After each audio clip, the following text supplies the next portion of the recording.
একটি বড় দলের স্থায়ী কমিটির আরেকজন সদস্য বলেছিলেন বেশ আগে, সংস্কার কমিশনে যত আইন আপনারা বানান, যত কিছু লক্ষিল দেখেন, আমরা সংসদে গিয়ে সবকিছু বুঝিয়ে দেব।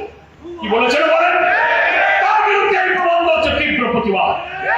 শিক্ষা নেওয়া উচিত। আপনারা শুধু এটা মনে করবেন না যে আইন কানুন সংবিধান সবকিছু আপনাদের আলমারিতে আছে। এদেশের মানুষের কাছেও আইন সংবিধান সম্পর্কে অভিজ্ঞ মানুষও আছে, রেকর্ড আমাদের কাছে।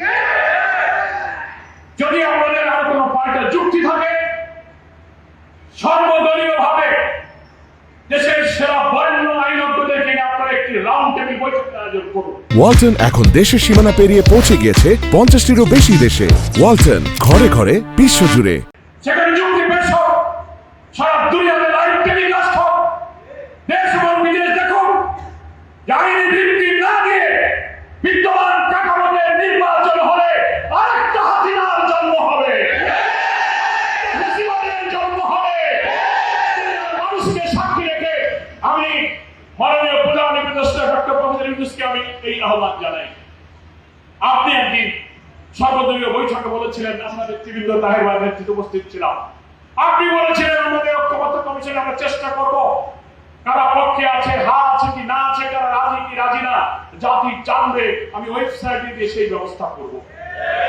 সেই সাথে ধন্যবাদ জানিয়ে বলবো, আপনি একটি জাতীয় বিতর্কের আয়োজন করুন, সরকারের উদ্যোগে সকল দল, আইনজ্ঞ, বিশেষজ্ঞ, সংবিধান বিশেষজ্ঞ সেখানে অংশগ্রহণ করুন।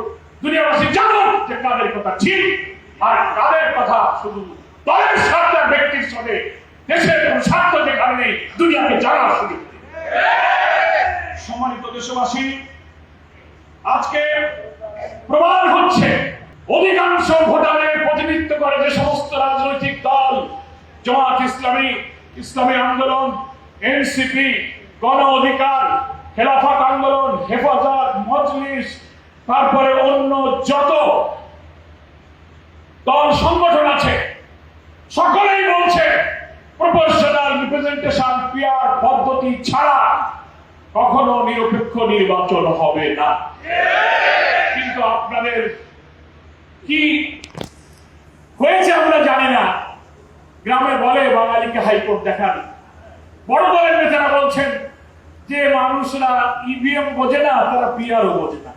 আরে বাবা, ইভিএম কি আর পিআর কি? ইভিএম তো একটা ইলেকট্রনিক ভোটিং মেশিনের নাম, আর পিআর হচ্ছে ইলেকট্রাল সিস্টেমের নাম। ফলে এই কথা বলে আমাদেরকে জাতিকে বিভ্রান্ত করতে পারবেন না।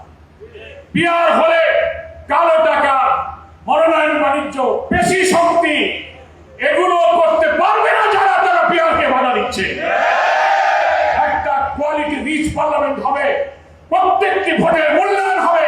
পিআর পদ্ধতির পক্ষে এখন বাংলার অধিকাংশ জনগণ মত দিয়েছে। অনেকগুলো জরিপ বলছে 70 অথবা 78% লোক বলছে পিআর পদ্ধতি নির্বাচন। লোয়ার হাউস এবং আপার হাউস প্রস্তাবিত দুই হাউসে আমরা পিআরের নির্বাচন চাই।